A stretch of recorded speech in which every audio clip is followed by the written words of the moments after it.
going live.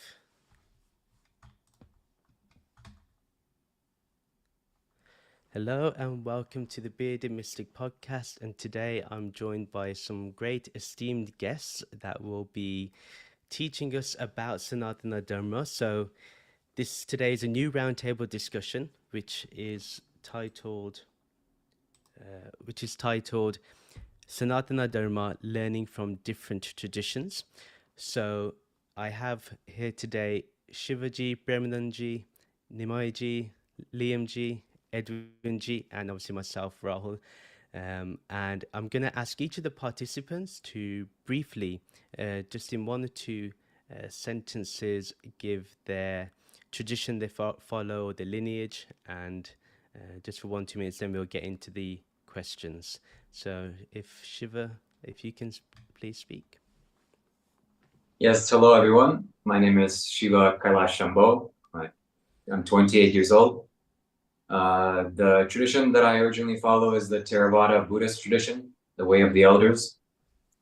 And currently I'm in India following Shiva's way and pursuing Hinduism and going on this pilgrimage. Thank you. Premanand. Jai Shri Krishna Sharanam Mama. My name's Aaron Joy. I'm a musician and a writer, and last year I was granted the spiritual name Premanand Bhagat by the head of a temple outside of Phoenix of the Swaminarayan tradition.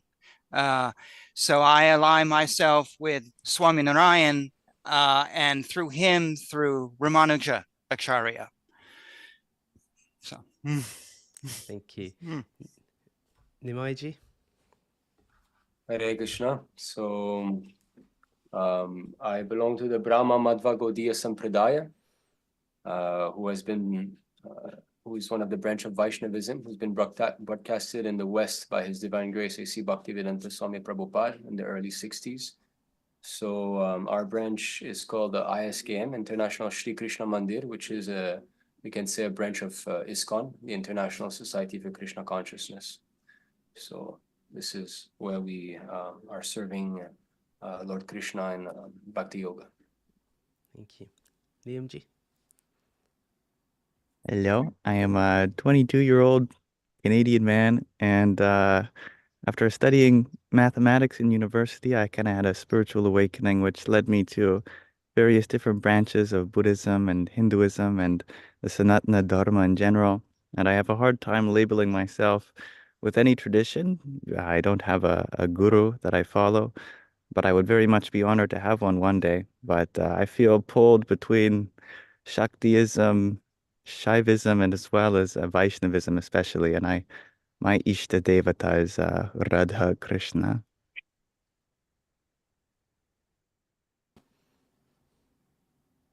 Namaste. My name is Edwin Walker. My story is long, but I will shorten it. I am a Shaivite Advaita Hindu, initiated as a Shaivite Hindu into my guru's sampradaya, His Divine Holiness, Paramahamsa Nityananda. Thank you. And sorry. Go on. There's much more, but that's how I'll just keep it short. But I'm an initiated practicing Hindu. So thank you. And I'm Rahul, and I follow Advaita Vedanta. That's the main philosophy that I enjoy studying and following. So, well, welcome to all of you. Thank you for taking out the time to be here today. And, I really appreciate, I know all of you are in different time zones, so I greatly appreciate it. And we'll start with the first question, and that is, what is the essence of bhakti or devotion in spiritual practice? And we'll start with Shivaji, and we'll go we follow the same order as before. Shivaji. The essence of bhakti yoga to me is devotion, intensity of emotion, and burning yourself up through some object. It doesn't have to be a person or a deity. if you look at the stars, or if you look at a beautiful picture of the galaxy or the solar system, an intense wave of devotion comes towards you. So it's hard not to be devotional. It's just channeling it the right way and burning yourself up.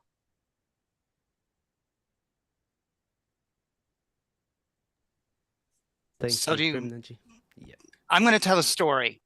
I have a friend of 20-something years, best friend, very intellectual guy. This is a lifelong Christian who can quote G.K. Chesterton and C.S. Lewis like he's read every book and memorized them. Very smart guy. And I hadn't seen him in about a year because I'd moved away from town. And I'd come back, and this is like pre-internet, so we'd really lost some contact. So I'm talking to him, and he says to me, "I'm not going to church anymore." I went, "Okay, fine." And he goes, "Yeah, I feel bad about that." And I go, "Well, okay." I wasn't going, and I didn't, on one hand, it's not my thing, but I'm curious. And so I kind of pushed him, and I said, "Well, what's the problem? You're in your 40s. You've been going all your life, and now you stopped." And he said to me something I never forgot, because for him, this was a moment of real insight. He said, "I don't feel anything when I go. I read books and I love the information, but I don't have any feelings. I don't have any love. I don't even know if I believe. The music's good and the coffee is good, but I have no emotional connection, and I realize this, and so I don't go anymore." And I thought that was very, very profound. And actually, 20 years later, he still doesn't go. And so I've always remembered that in my own practice, because for me, that's sort of the essence of bhakti is what's inside. It's not just our heads, it's our feeling, it's our motivation. It's that indescribable thing like love or something. You can't really touch it and describe it, but it's just there. And without it, it's just a dramatic, like it's like reading a book you don't like, you know? So that's kind of how I explain it. Thank you. Thank you. Nimāi? Okay, so thank you for having me. So first thing is that we are trained up to not speak according to our own whims, but to speak according to Shastra, the scriptures. Because what is Sanatana Dharma if it's not based on Vedic scriptures? I can be speculating, I can say something, and you don't know whether what I'm saying is right or not. So therefore, especially in our ISKM, or even in ISKCON, Srila Prabhupada, A.C. Bhaktivedanta Swami Prabhupada spread this this essence of Sanatana Dharma that he called Krishna consciousness by quoting Vedic literature. So in the Bhagavad Gita, in the 16th chapter, Lord Krishna says, Ya Shastra Vidhim Utsrajya Vartate Karmakarataha Na Sasiddhim Avatnoti Na Siddhim Na Param Gatim Na Sukham Na Param Gatim. So one who gives up the injunction of the scriptures cannot attain perfection. Nasa siddhim avatnoti. He cannot attain siddhi. Na sukham na param gatim. He cannot attain sukham, so happiness, and param gatim, the supreme abode, the supreme destination.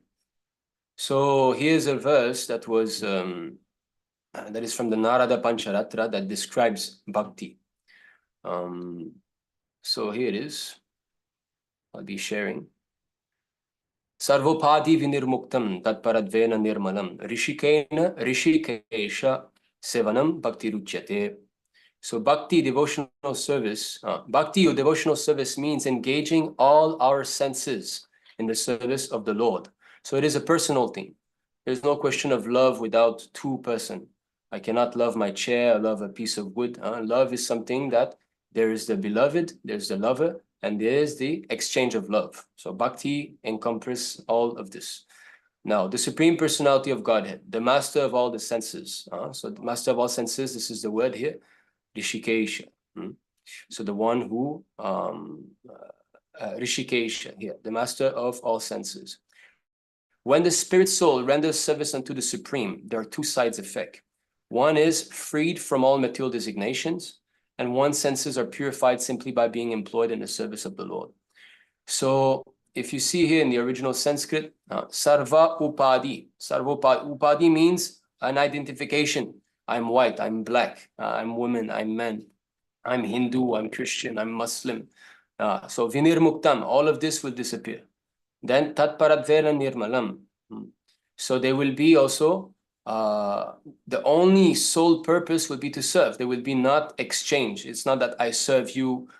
Just like in all kinds of faith, we have different prayers that we go to God for some material benefit, like God give us our daily bread, you know, asking for something, or Shubham Dehi, you know, asking for wealth and knowledge and all. But real devotional service means it must be unmotivated and uninterrupted. So I will stop sharing the screen here, but as you can see, this is a verse that defines bhakti. And another place in the Srimad Bhagavatam, in the first canto and the second chapter, it is said that bhakti must be unmotivated and uninterrupted. That is pure devotional service, which means that it should not be on any, I mean to say, I love you if this and that. You know, in this material world, I will love my wife as long as she reciprocates like that. She will love me as long as I reciprocate like that. So that is not love. Love is unconditional. It is eternal. It can never be ended. And unmotivated. So unmotivated means this, that I don't have a personal motivation in it. That you can love me back or not, that is up to you, my Lord, but I will continue to love you. And it should not be checked by any material condition. Not that now I'm in trouble, I cry and I go away from you. No, it should be just like Prahlad Maharaj.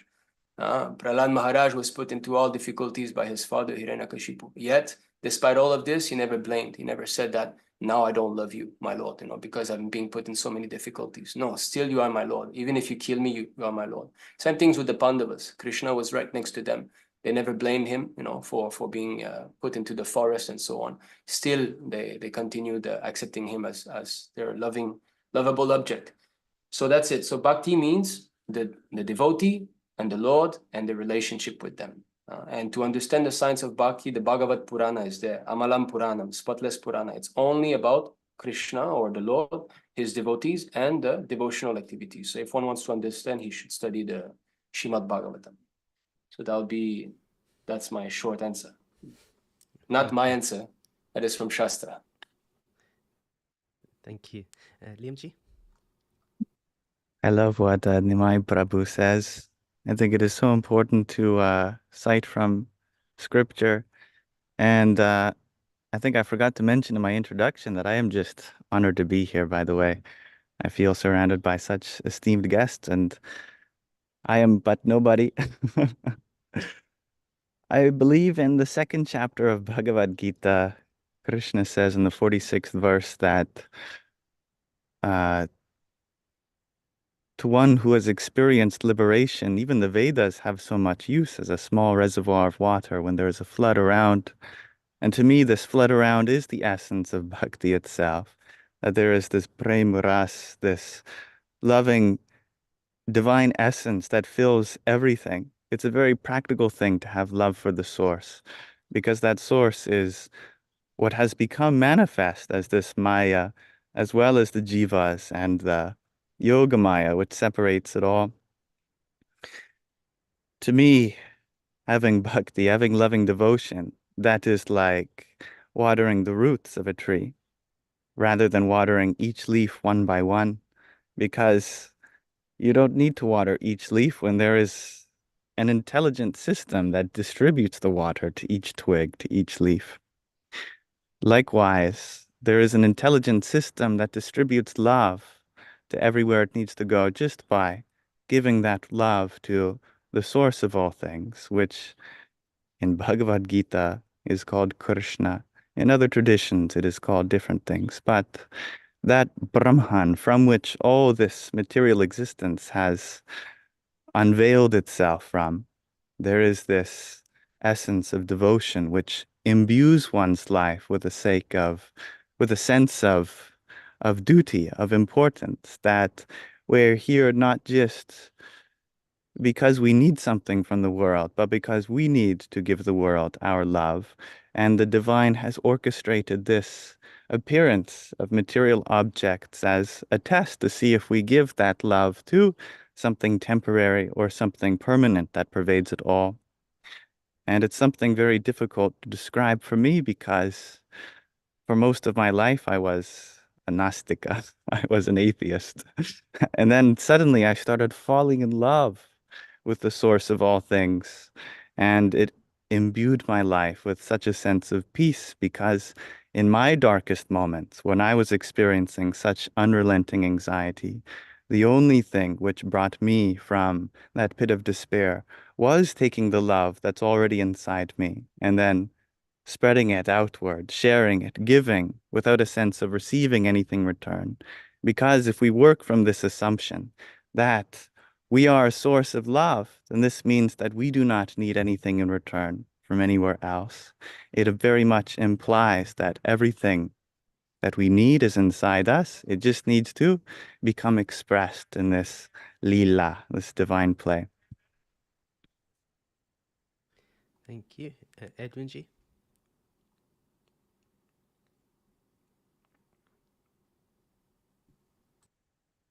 So I worked on this last night on all these questions, and having done my own research, and this is based off my own research of the Shastras and the Vedas, and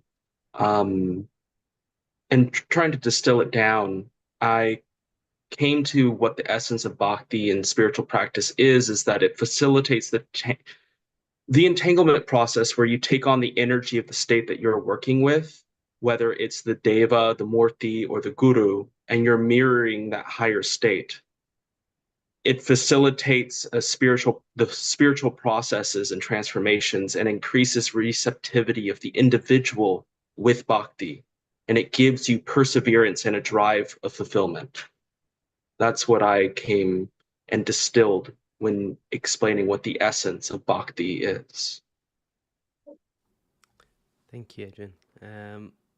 And my So just to wrap that up really quickly, just saying that, like, for me, an example of this is like my Ishana Devata is Kalabhairava, and which I don't know if most of you may know, is the ferocious aspect of Lord Shiva. And I would say that through my bhakti to Kalabhairava, it is the ferociousness that I receive when defending Sanatana Dharma and digging deeper and being ferocious with myself, not just others, and digging deeper and being more in tune and devoted with my bhakti. Thank you. Thank you for sharing. My 2 cents really are, if I had to look at what the essence of devotion is in spiritual practice, for me it's about removing the individual me that I've named and that I believe has a form, and understanding that really the only thing that truly exists is this formless one, this, whether it's Krishna, whatever our Ishtevta is, that is the only thing. And when we go from me, mine, or I to you, it brings, I think that's what bhakti does. And one thing I was just reminded about is that having devotion is one thing, but when you add Brahma Bhakti to it, when you add Brem love to it, it has a whole different feel to it, and that love is about union. So that's how it becomes a yoga. That's how it really becomes a union. And I feel that when we can have that oneness, that's what bhakti truly brings. And I think without bhakti, spiritual practice is definitely dry. I mean, you can read the scriptures, you can do karma yoga, you can do meditation, but I feel that devotion is such an important integrating aspect where divinity can be felt, experienced, and really enjoyed. And that's why I find Satchitananda, the true meaning of that, comes in play, is that when you truly find that the Lord is in all of existence and that it is purely conscious, it's fully alive, and it gives nothing but bliss. and that's what I find is the essence of bhakti. Before we go to the next question, if there's anyone that wants to add anything or to maybe just spark a discussion, I'm more than happy to have that occur. Otherwise, we can move to the next question.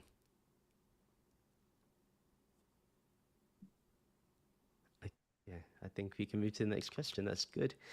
So this is a personal one to you all, but you do also have people that follow you on social media. So this is an important one, in my opinion. That how can one cultivate bhakti in daily life? So we'll start again with Shivaji, and we'll move forward likewise. How can one cultivate bhakti in daily life? You have to look forward to something and also look up to something. That's very easy to do because there are lots of wise masters living currently on the planet and also have lived. Pick up a book on the Buddha's teachings or any sage or master that has ever lived and read. And it's very easy to get this emotion cultivated because of the enormity of this life, the enormity of all of creation. It's overwhelming.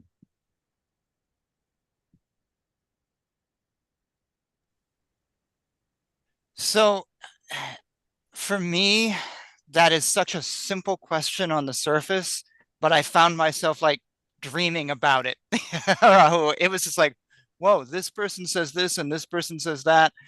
My tradition of Swaminarayan, a friend of mine actually published a book last year listing all the things you should do to do bhakti, like a ton of things. But I finally came to my personal feeling on it. And I'm actually going to reference this huge piece of furniture behind me, my bass. I'm a rockabilly bass player. And the way I've achieved that is by practicing every day a little bit and learning and reading books and studying and failing sometimes and sounding really stupid sometimes. And right now I'm like talking to a friend about doing a Johnny Cash thing. And I thought of the music and I'm like, well, that's not so different than my religious life. I read the books, I practice, I do stuff. And I think when I look at people around me, not necessarily you guys, but just people I speak to or at work, I think a lot of people are like, well, if you just think about God once in a while, that's good enough, right? Or if you just read a self-help book once a year, isn't that good enough? Well, if I only practiced my bass once a year, I wouldn't be a very good bass player.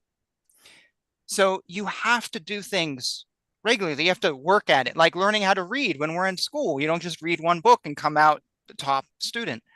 So for me, bhakti and in essence, and not sorry, cultivating it on a daily life it's work, but it's play and it's something you do, but it is something that you do have to do regularly to find anything. So that I actually want to refer to Edwin Prabhu, something you just said that caught my ear. You said ferocious with myself, and I'll just end with this thought.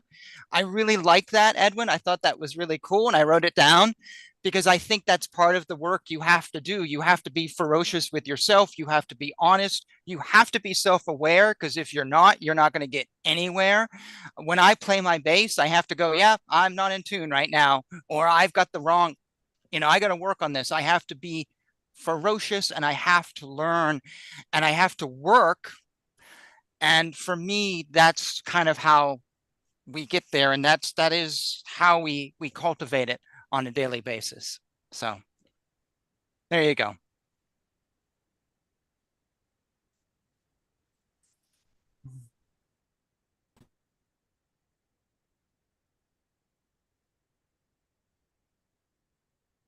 So I don't know if it's my turn, but I'd like to go last. Actually, I'd like to hear what everybody's perspective is before speaking, if that's all right. Sure, Lyam ji.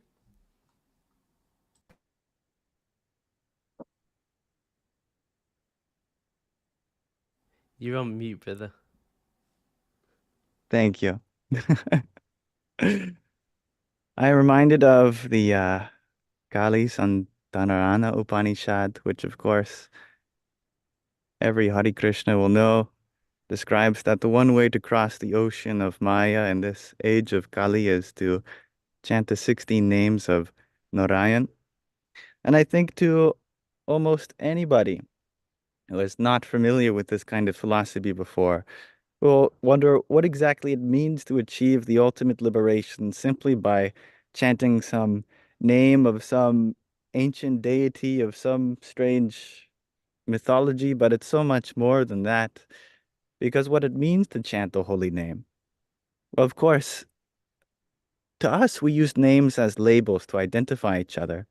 But a holy name is but a description of some aspect of that source being what is infinite, and thus we are describing some potential of that source.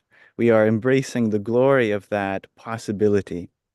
Like, for instance, I have heard described Krishna, which means the all-attractive one, or even more expansively, the one whom forcibly attracts the minds of all Paramahansas. Rama meaning the one in whom all Paramahansas dwell, and Ari meaning the one whom attracts the heart, steals the hearts of all Paramahansas. Well, these are great properties. These are great qualities of that source. Thus, like a child who is engaged and looking at the wonder and appreciation of the world around them, they just dissolve themselves into it simply by contemplating on some aspect of the infinite. Like in math class, nobody is particularly interested in how many watermelons can Susie buy if they're this much a pop and she has how much money. People are interested in the esoteric, the abstract, the infinite.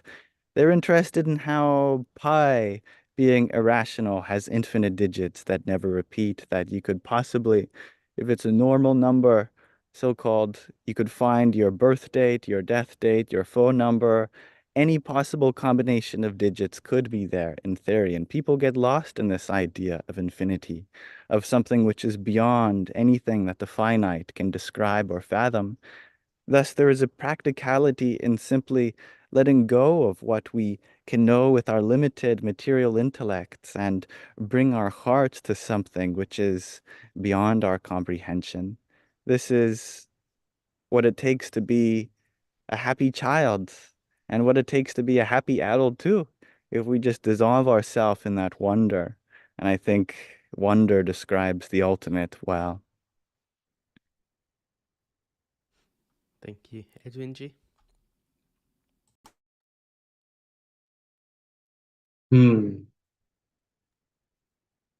Well, I really thought about this, and I felt a more simple, direct approach really would be the one way to go. And how I explain it to myself and how I explain it to others is the more sadhana that you do in your daily life, the more you can cultivate bhakti. Doing like japa and vandanam will build bhakti. Even more than that, puja builds bhakti. But I would say it's the way that you go about doing it. So not going through the motions, and that's the real thing that people have gotten to, is where they go with the motions, but they don't know why they're doing it. Or they go with the motions and they have no feeling connection to that murti or that guru who they're doing the japas or they're doing the sadhana or they're doing the puja, and there's no understanding of the deeper meanings behind that or any of that connection that you would get with, Bhagwan. And so I'll just simplify it and say that. Thank you. Thank you, Edwin G. Before we go to Nimāi, I'll just give my 2 cents.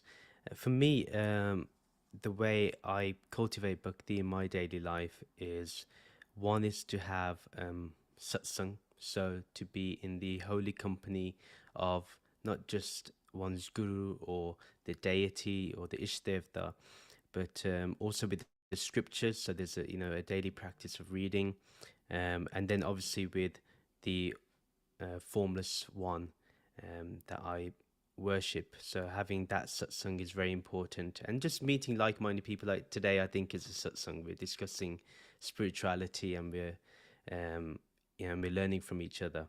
Then the other one is obviously serving others. You see, when you can serve others without wanting anything in return, having that seva bhav, that intention just to serve selflessly, that also cultivates bhakti.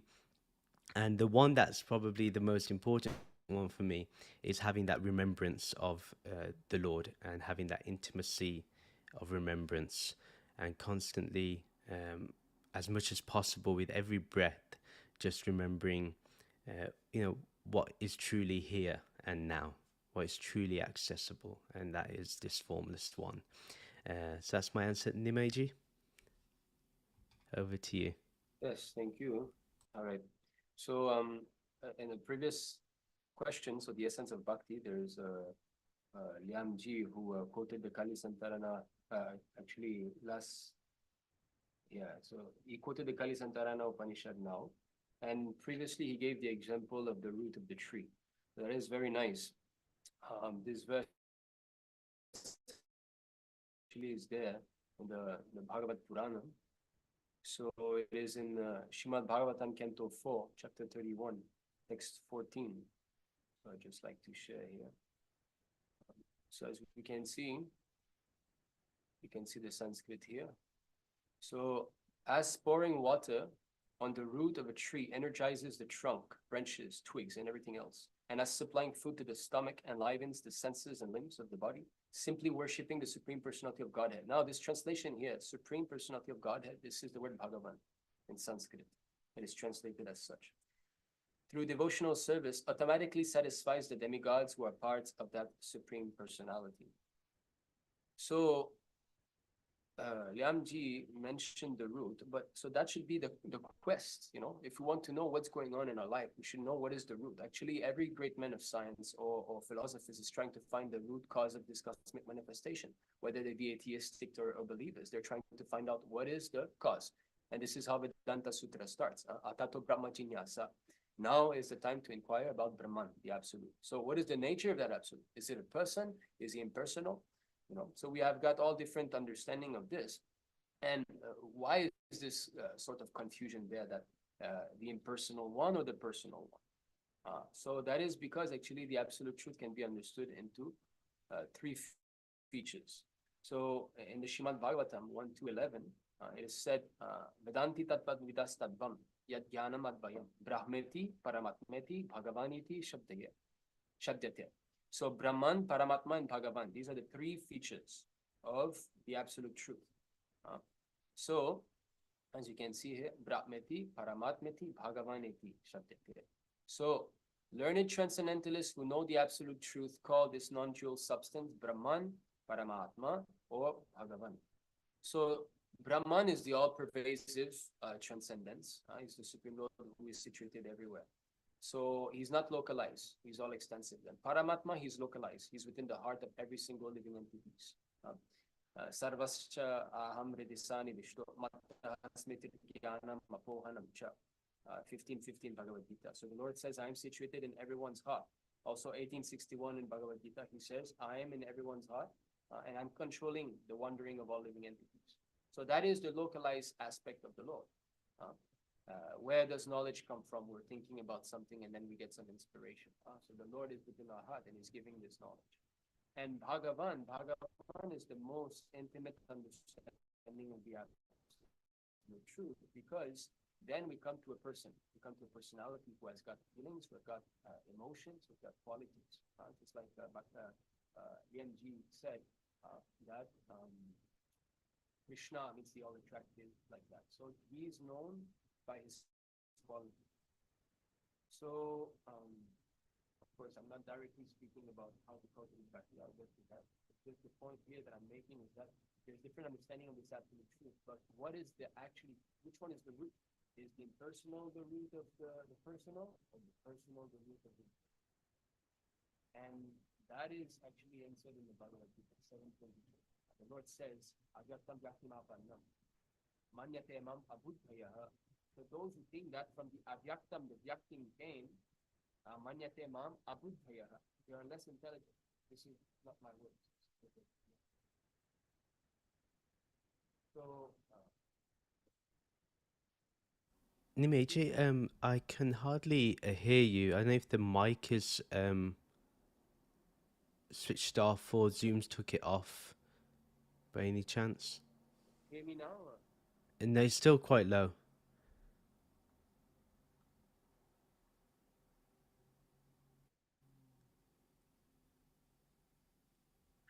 Okay, how about now? Now I'm using the headset here. Is it better? Perfect. Yeah. Right. Okay. Excuse me for this. All right. So as I was saying, so I'll just show this quickly. Then you see this. This is chapter 7, verse 24. Avyaktam vyaktim apannam manyate mam abuddhayaha. Abuddhayaha means less intelligent. Param bhavam ajananto. They do not know my param bhavan. Mamavyayam anuttamam.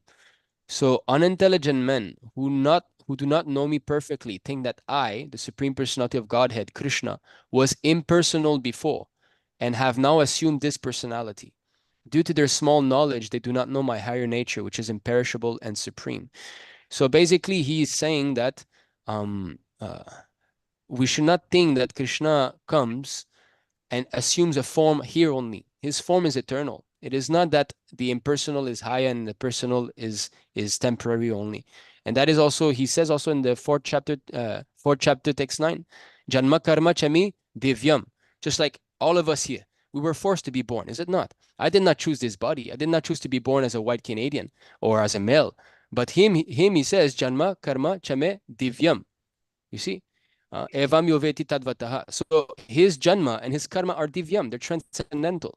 One who knows the transcendental nature of my appearance and activities does not, upon leaving the body, take his birth again in this material world, but attains my eternal abode, O Arjuna. So I am just presenting how Krishna is saying that his personality is not like us, that he takes form when he comes here and he's impersonal before. And how to cultivate this bhakti? Well, Lyam ji quoted the Kali Santarana Upanishad, which is very good, which I have here also. In this age, it is said that the chanting of the Hare Krishna Mahamantra is the only way to spiritual advancement. Now one may say, why only way? Well, I'm quoting Shastra. This is not my speculation. This is Shrimad Bhagavatam 12:352. Whatever result one obtain in Satya Yuga by meditating on Vishnu, in Trita Yuga by performing sacrifices, and in Dvapara Yuga by serving the Lord's lotus feet, that means deity worship, one can also obtain in Kali Yuga simply by chanting the Hare Krishna Mahamantra. Of course, here the Hare Krishna Mahamantra is quoted because the Kali Santarana Upanishad here, it gives. I'm not going to read all this. I don't want to mind, but the Mahamantra is actually there. You see, it's not an invention. This is in the Kali Santarana Upanishad, so one of our 108 Upanishad, and the Hare Krishna Mahamantra is given. So this Hare Krishna, Krishna Krishna, Hare Hare, Hare Ram, Ram Ram, Hare Hare. So in this day and age, this chanting of Hare Krishna is the way to go. This is how we make genuine spiritual advancement. And just before I finish, I'll just show this one because we've said, what is bhakti, right? So there's different opinions and all, but specifically, like clear cut, what are the activities of bhakti? Prahlad Maharaj has given in also the Shrimad Bhagavatam. So it is in the 7th canto, chapter 5, text 23 and 24. So here are the 9 processes of bhakti, clear cut given. Okay.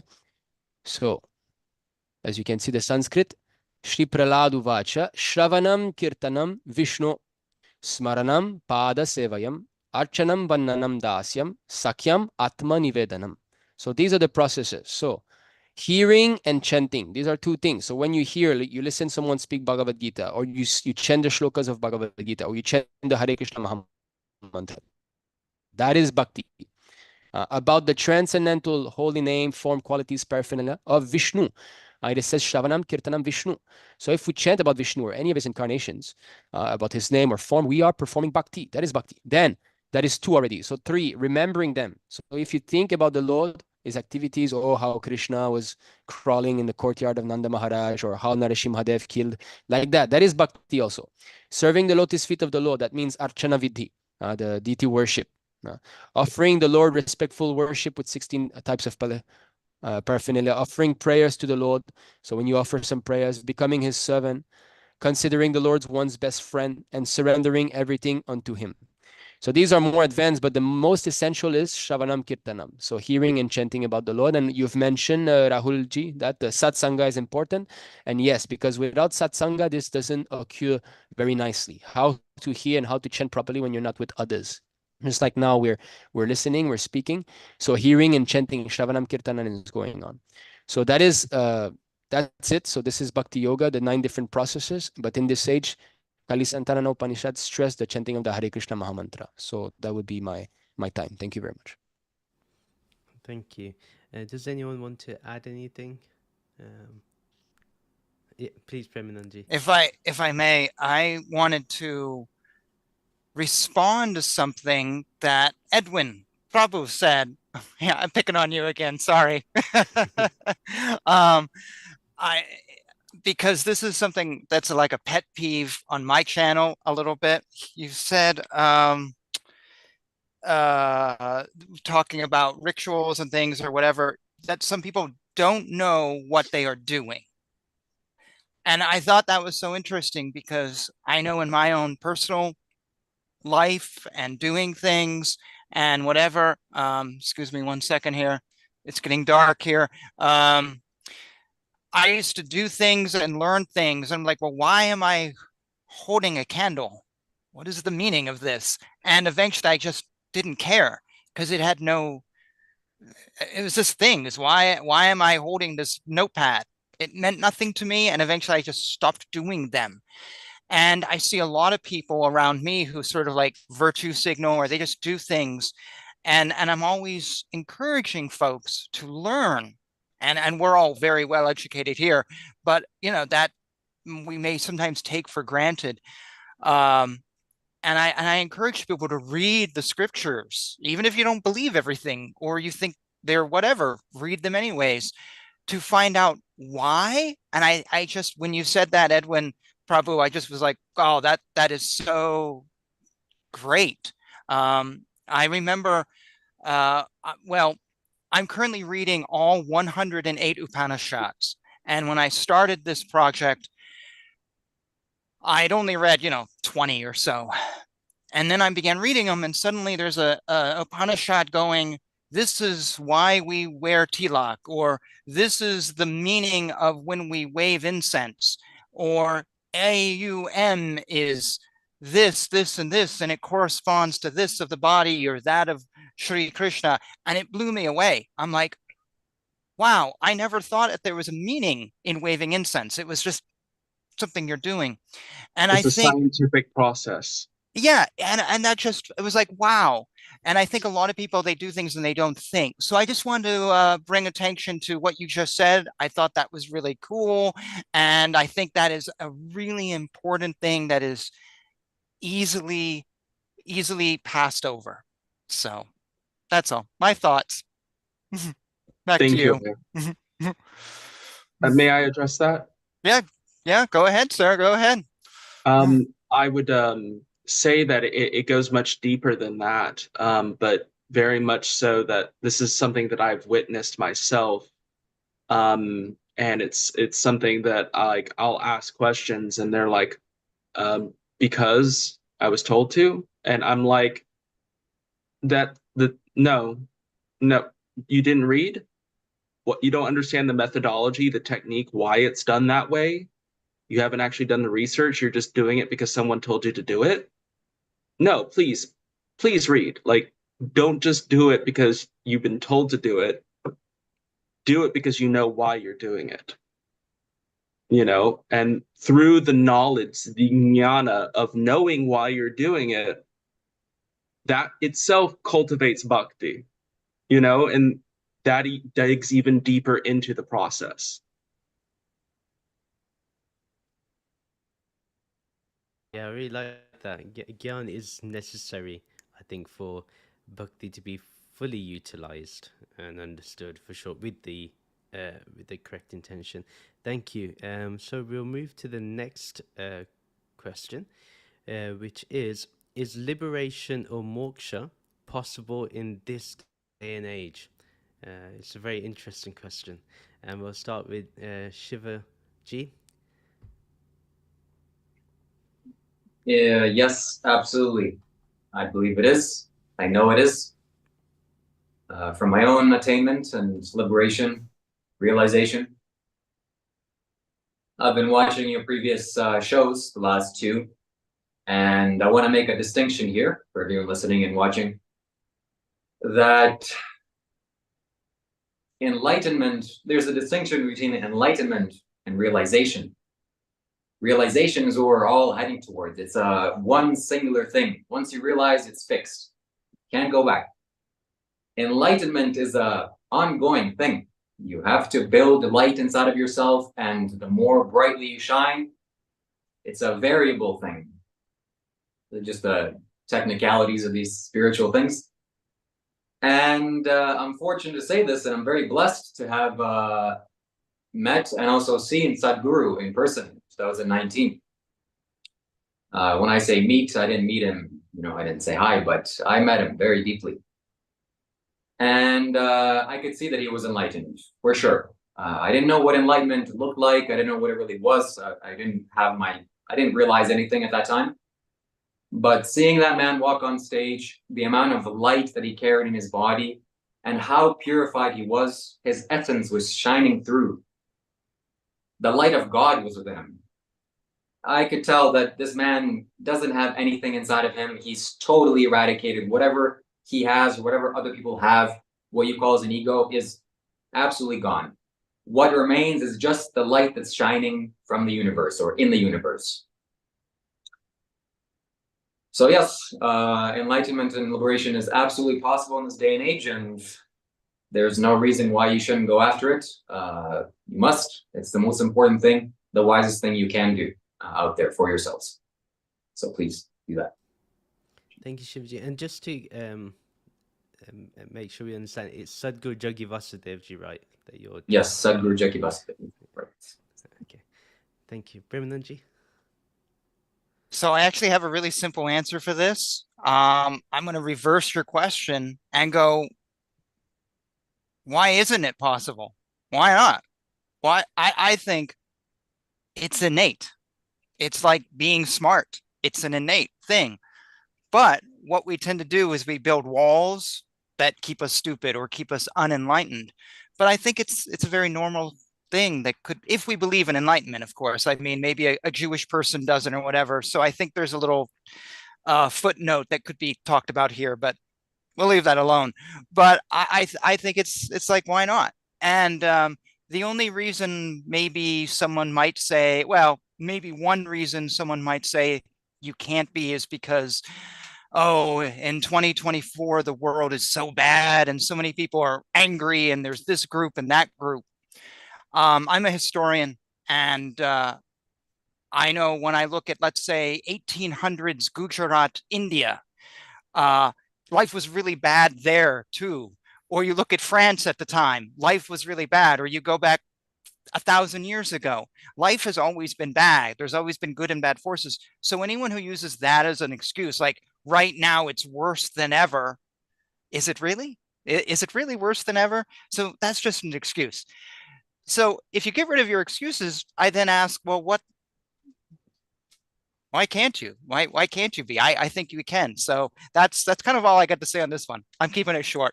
Thank you, Premanand. Nimāi?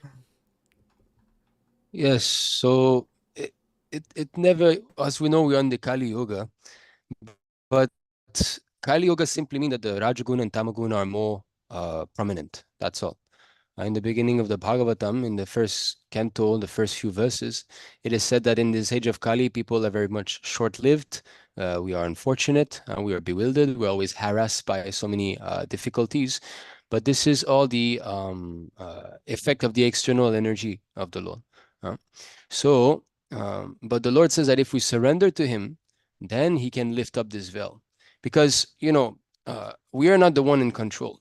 I did not choose to be born. I was forced to be born. And it's the same thing with all living entities. Who would want to become like a pig who's about to be slaughtered? But within that pig, there is a soul. There's a spirit soul who experiences the body of a pig. Now, why is that? Now, who has put these laws into action? So there's Lyam who had quoted that verse from the Bhagavad Gita 246. That says that as all purposes can be served by a great reservoir of water, all the purpose of a small well can be served by one who has access to a great reservoir of water. Similarly, all the purposes of the Vedas can be served to one who knows the purpose behind them. So if I know what is the goal of the Vedas, then I do not need to go to every small individual well. You see, because Vedas is very, very broad. It is meant for the Aryans, those in the mode of ignorance, those in the mode of passion, those in the mode of goodness. That's why there seems to be so-called contradictions, because there's different mode of material nature. But if one understands that what is the goal of the Vedas, then he doesn't have to study independently every single aspect of it, because he will know what is the actual goal that needs to be achieved. And in the Bhagavad Gita, the Lord says, Vedasya sarvair ahameva vedyo, Vedanta krit vedavit evachaham. So he is to understand God, Krishna, is the goal of Vedic literature.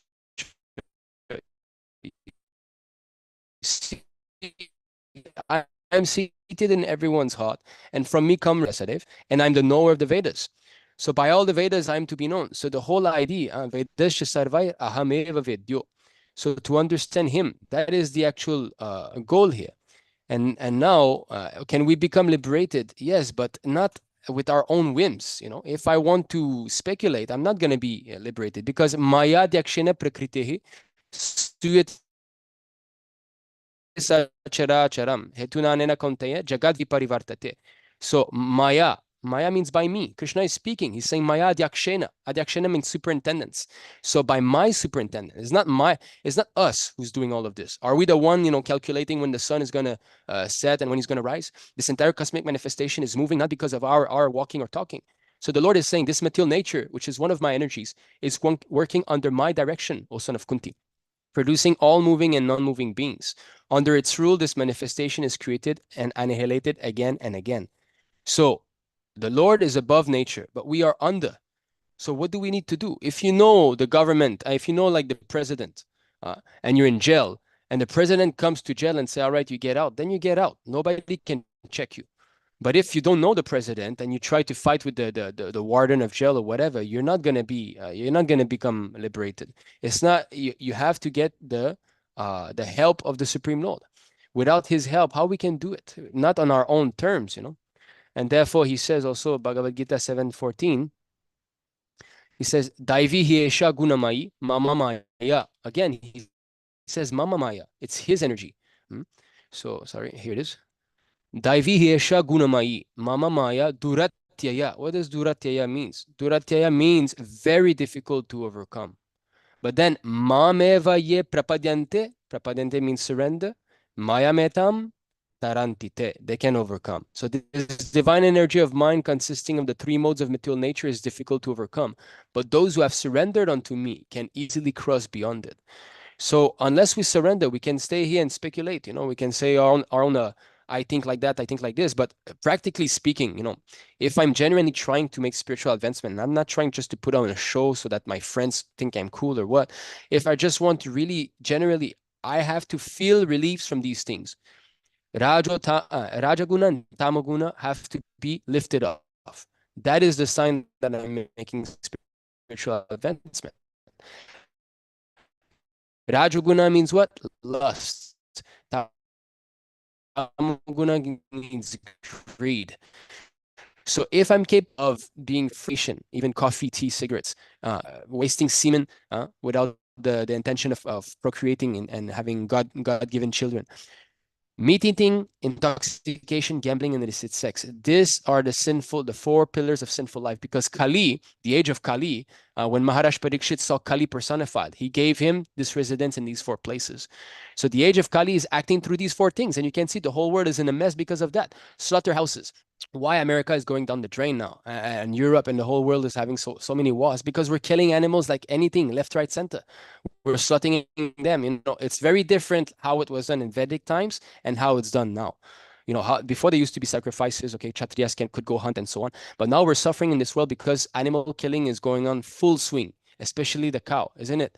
So this is and then intoxication. Who can argue that this is bad? Right? All the drugs and all, even down to marijuana. I mean, I have grew up in Canada. I used to smoke ganja daily. I know what it is.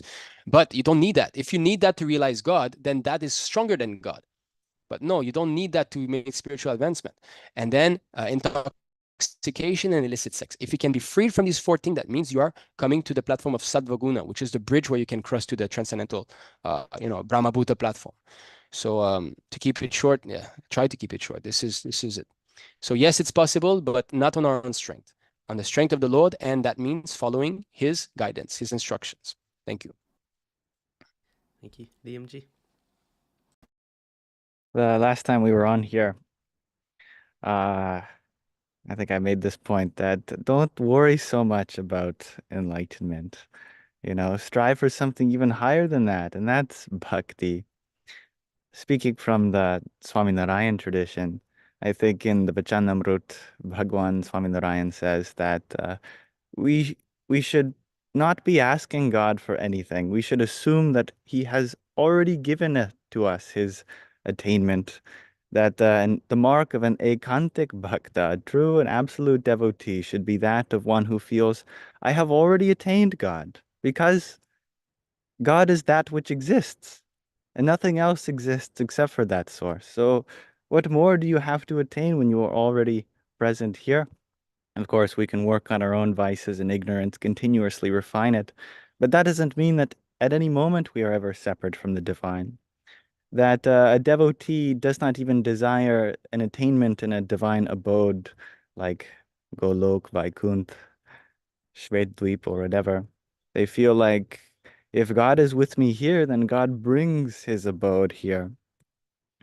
And I feel like if you believe in this way, if you think in this way, if you let all of your actions and behaviors reflect this fact, then there is no selfish attainment that you have yet to achieve, because if you already are surrendered, associated with the divine, surrender meaning that we give up our mind, we give up our intellect, we form these things into a temple, an abode in and of themselves, then what is left for you?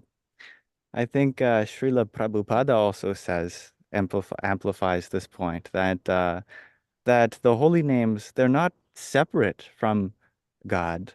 People are always craving for darshan, darshan, darshan. We want to see God. Well, that's one way of experiencing the divine. But just by hearing the holy name, you are experiencing the very same divinity. You are experiencing darshan, not of sight, but of sound. In this way, if we assume ourselves to already be centered in the divine, then what more is there to attain? Some kind of liberation from this world, but then we'd be leaving everyone behind who is already who is also in the midst of suffering, and well, they are also a part of the divine, just as Nimāi Prabhu mentioned the difference between, or the similarity, the unity of Brahman, Paramatma, and Bhagavan. These form a logical chain of reasoning, that if we start with Brahman, which comes from the root Br, to expand, Brahman means the all-expansive one, that which is omnipresent, that which is non-dual within everything. Then that implies that anything which is already a part of that existence must have a part of that Brahman within them. And that includes you and I and all of the sentient beings, that there is a part of Brahman manifest through them. Therefore, they have something called Paramatma. They have a higher self, just as I have a limited sense of self with my limited body and mind and intellect. I am also a part of that ultimate reality, and therefore that part of me is my higher self, Paramatma. And if we can find those holy people who have through miraculous birth or through the grace of Paramatma, been able to shed the lower self and have that Paramatma shine through brightly, then you are directly experiencing that Brahman in the form of Bhagavan, in a very personal form. And through satsang, association with this true Purush, then what more is there to attain? You have already attained it with the right kind of association. Thank you. Edwin G?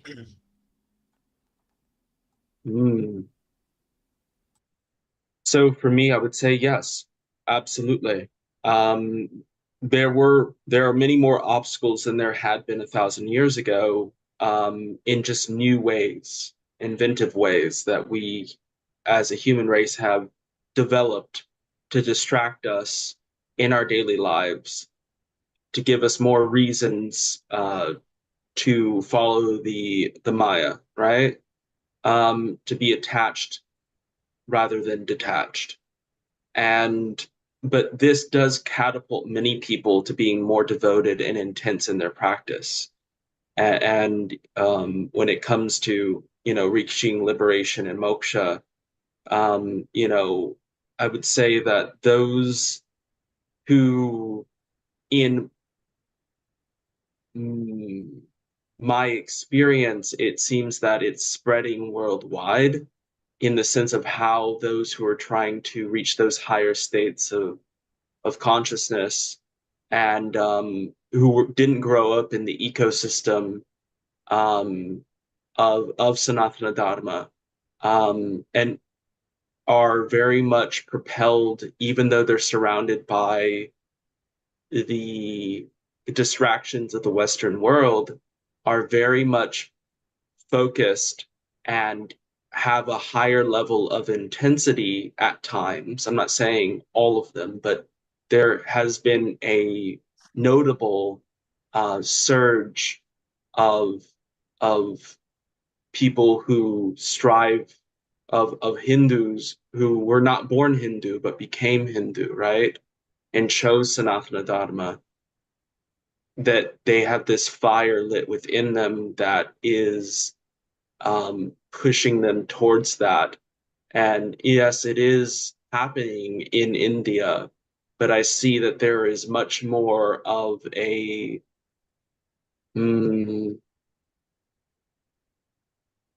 I don't know the word for it, but you may understand what I'm saying.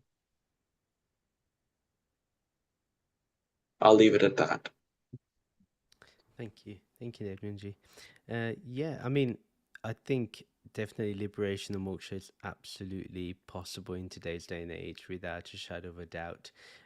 I know that in the Guru Granth Sahib Ji, I think Guru Nanak Dev Ji talks about how this Kalyug is the best time for liberation, for moksha, for mukti. So, and we know that the Bhagavad Gita is literally a text, the Upanishads are texts which are made for mukti, for moksha, and that's what makes them so special, because it's there to take us out of the individual and understand that there really is only the Lord, or God, or Brahman, whatever name we want to give. So yes, I think it's possible. It's certainly, like Edwin G was implying, there are challenges today, probably more so. You know, back in the day, there wasn't TikTok that would be grabbing your attention, or Facebook, or 24-hour news cycles. It was possibly nice to be just in an ashram and and having that little hut, and it was possibly easier. But again, the accessibility to these texts are, they're more accessible today than any other age.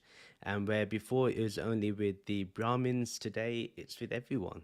And I think that's a really beautiful thing. So because of these reasons, I think liberation and moksha is possible. One thing I will say is it's definitely easier if we have a guru, if we have a teacher who can guide us. I find that, not saying it's not possible otherwise, but having a guru or a lineage is definitely makes it a bit more easier in today's day and age to navigate that. So before we move to the next question, if anyone wants to add anything or ask someone a Yes. question. So speaking about the age of Kali, being full of faults, so that is a fact. Practically Sanatan Varnashram Dharma, right? The institution of the social body of Brahmana, Kshatriya, Vaishya, Sudra, Brahmachari, Grihastha, Vanaprastha, Sannyas is practically, almost destroyed, right? Only remnants are there in India. So, but there is one good thing, as you're saying, you were mentioning that in this age of Kali Yuga, something is good for liberation. So yes, but what is it? Here it is said, this is Srimad Bhagavatam, Canto 12, Chapter 3, Text 51. My dear king, although Kali Yuga is an ocean of faults, there is still one good quality about this age. Simply by chanting the Hare Krishna Mahamantra, one can become free from material bondage and be promoted to the transcendental kingdom. See, so in this day and age, this is really the way to go. And another verse from the Brihan Naradiya Purana, Harer Nama Ve Kevalam, Kalau Nasti, Eva Naste, Eva Gatiranyatha. As you can see, this is said 3 times, Naste Eva. So in this age of Kali, there's no other means for self-realization than chanting the holy name, chanting the holy name of Lord Hari. So of course, the Hare Krishna Mahantra is given in the Kali Santarana Upanishad, but any name of Lord Hari will do. But of course, as you say, one needs a guru. That's a fact. Tadvidi pranipatena pariprashnena sevaya upadekshanti te jnanam jnanina stadvadarshinaha. So 4th chapter, 33rd verse of Bhagavad Gita. We must go to guru, actually. Without guru, tasmad guru prapadyeta jignasu shreyautamam. So the Vedas give us the impetus that Tasmad Gurum Prapadyeta. Go and surrender to Guru. Jignasu Shreya Uttamam. Shreya, the highest welfare. You must be inquisitive about that. Not that you go see Guru, give me some gold, I have a back pain, help me. No, go see the doctor for that. If you go to Guru, you should know the highest. What is my position? Why I'm suffering in this material world? And how can I get out of this? What is the ultimate? So if we have got this desire, then we will seek a genuine guru. But if I just want to make a show, then there's 10 million people out there waiting, to cheat us. So, and another little point is that, yes, as Bhakta Lyam ji mentioned, it's a fact that, okay, Brahman is all present. We are all spirit soul. Okay, but where's my realization? That's important. Jnana and Vigyan. Jnana is simply theoretical knowledge. Vigyan means realization. One who has actually achieved, who's transcendental, then Brahma Bhuta Prasanatma Nasochati Nakanchati. Sama Sarveshu Bhuteshu Mad Bhaktim Labate Param. So 1854 Bhagavad Gita, Brahma Bhuta platform means Nasochati Nakanchati. Sama Sarveshu Bhuteshu. He will, first of all, he will not desire anything at all. He will never lament. And Sama Sarveshu Bhuteshu, he will see every single living entity equally. So not that he will, so you can see here the verse, Brahma Bhuta Prasanatma, Nashochati Nakanchati, Samasarveshu Bhuteshu, Mad Bhaktim Labate Param. So this is very important. One who is thus transcendently situated at one realizes the Supreme Brahman and becomes fully joyful. So are we fully joyful, or we're just acting as if we are? Are we still crying sometimes because of things happening to us? Are we still becoming angry and, or are we just acting like it? He never laments or desires to have anything. He is equally disposed toward every living entity. In that state, he attains pure devotional service unto me. That's very important. It shows that bhakti is actually starts after mukti, because in that state, he attains pure devotional service to me. So real bhakti, not the sadhana bhakti, the one that in practice, but real devotional service is after Brahma Bhuta, because mad bhaktim labate param. So yes, okay, we can attain liberation, but not according to our own whims. In this stage, the most easiest process is Hare Krishna, and the Vedas say so. So why not just take it? And yes, we are Brahman, but the realization has to be there. Otherwise, we will have to continue to take a repetition of birth and death. Thank you. Anyone else want to add anything? Okay. So the next question is kind of linking with what we just discussed, which is nice. Is a guru necessary? And if so, how can we recognize who is a qualified guru? So we'll start with Shivaji. Is a guru necessary? Yes, absolutely. It is. And how can you recognize a guru? Well, you have to look and pay attention. I have a guru. His name is Sadhguru Jaggi Vasudev. Watch him on YouTube. Watch lots of YouTube videos by him, with him. And to me, a guru isn't a teacher. You can go to a teacher and he can tell you X, Y, and Z, and it's fine and good. But a guru is a person who wields a certain energy, like fire. And if this person or if this guru touches you with this energy, this fire, your whole life will get transformed instantaneously. So is it necessary? You could do this on your own. It just takes a remarkably, extraordinarily long time. That's not any of us. So yes, you must find a guru. You must find this energy that can transform you instantly, very quickly. And it's not just with Sadhguru, or it's not just with whoever you're paying attention to. It's, yes, there are many beings like this. Yes, so the difficulty is with reading texts, with reading books, it doesn't get you to the essence, because you're reading words. You have to really have such intense focus when you're reading the scriptures to be able to perceive something higher. That's very difficult. So might as well make it easy on yourself and go find a guru. This last thing I'll say here is that I was listening to your previous podcast, and this man, Guruji, he was saying that to find a guru is like a shortcut. And I absolutely agree. It's a fast track to enlightenment. If you can find this energy, and if you can get touched by this, that's it. It's all over. Thank you, Premanandji. So you've asked a question which I talk about a lot on my YouTube channel. So I'm just going to do a shameless plug, just go over there. Because it's kind of a very personal thing to me.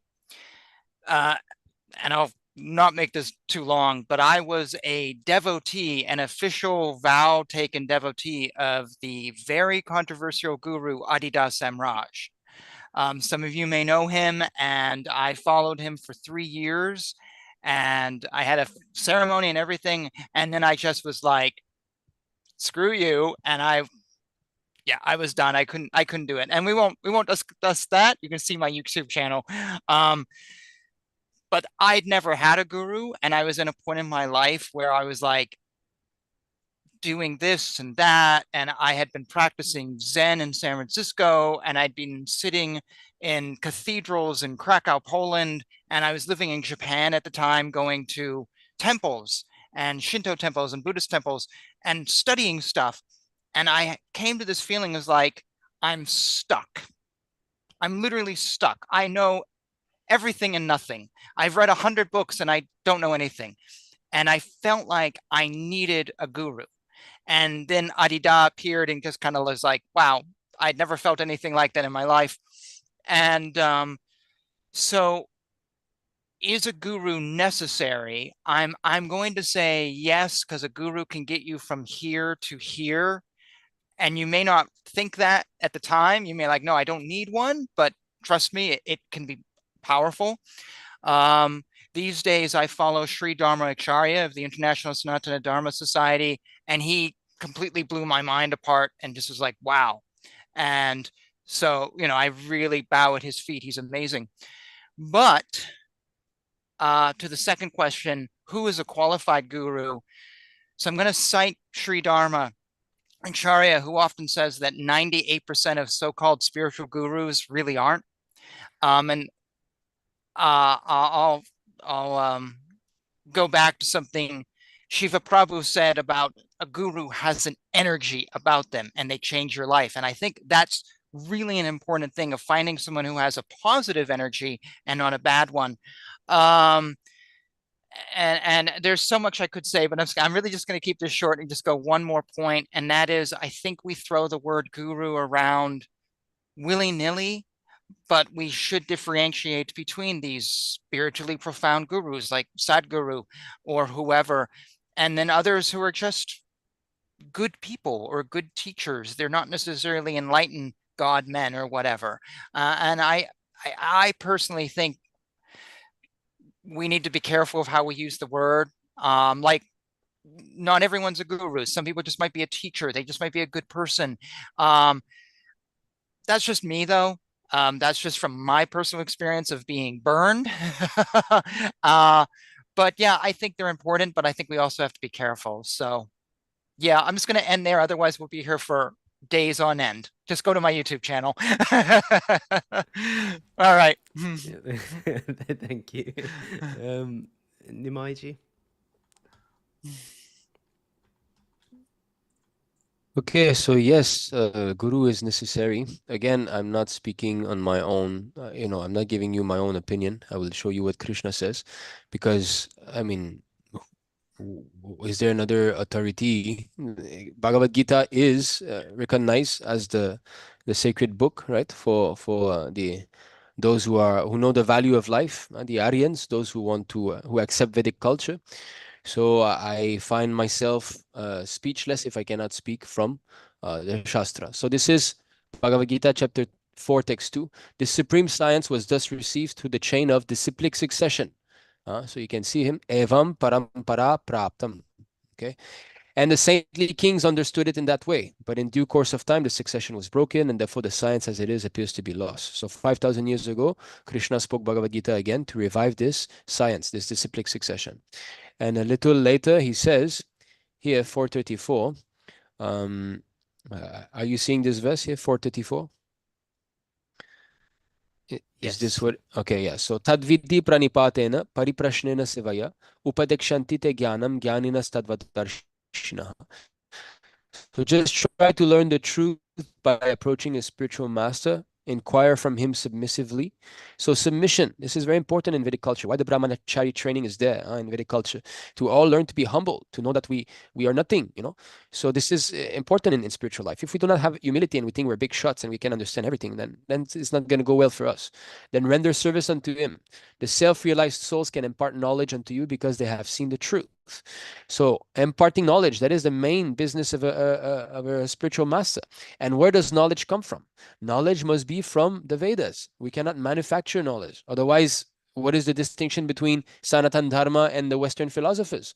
Isn't it? Western philosophers are very much, they like the mental speculation, But Vedic culture is very different. This is Bhagavatam 11.321. Tasmad gurum prapadyeta jignasu shreyautamam shabde parecha nishnanam brahmanyupa shamashrayam.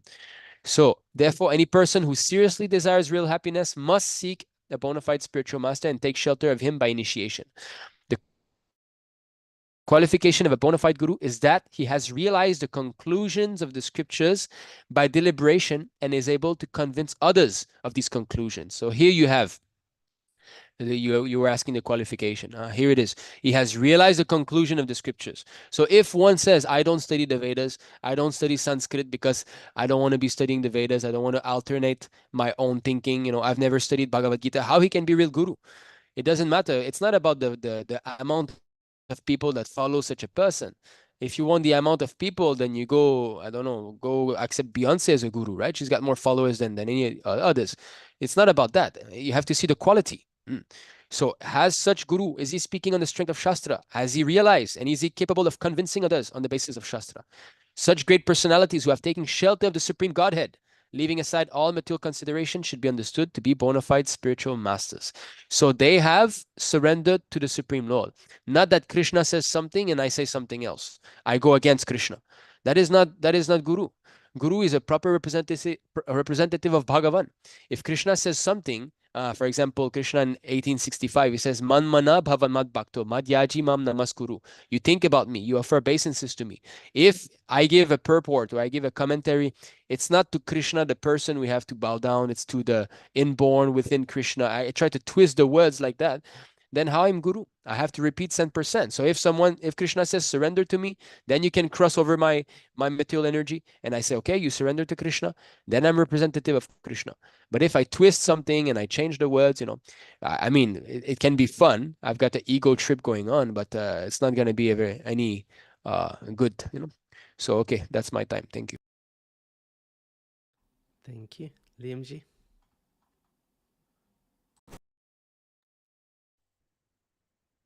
Is a guru necessary? You know, I don't know what I'm missing, but I want one. That's all I know. I feel the longing for one, and I feel like that comes from deep within. So, from my own experience, I cannot tell you what a guru can give you because I have not received that from a guru. But I feel a deep longing for that experience, and I know that that's real to me. How do I know who is a qualified guru? I think uh, I think we can use reasoning here that, well, etymologically, guru means that which is heavy, i.e., having a gravitas to it. And it's been used to describe that which has weight, but also to describe the gravitas of a person. And it has been mystically deconstructed as gu, meaning ignorance, and huru, meaning the dissolver of. So guru means the one who can dissolve your ignorance. So I think practically speaking, you can sit before someone, and do you find yourself going towards higher and higher things? And what does that mean? Well, practically, are you becoming more materially minded, or spiritually minded? Are you becoming more impatient, or more patient? Are you becoming more hateful or more compassionate? I mean, the latter of all these things are definitely traits of the source. Why? Well, because all the other traits are definitely traits of humans because they come from a limited acceptance, a limited understanding, a limited worldview. But if we can imagine if you were unlimited, then there's nothing stopping you from having total acceptance, total love, total patience, total compassion. All these things come from an unlimited sense of identity. So if by sitting before someone you feel like uh, you are not going towards the opposite of these things, you're not becoming more ignorant, then clearly they are fulfilling the role of a guru, that which is dissolving your ignorance. I know that some people ask, well, if everyone had a guru, then what about the first guru? You know?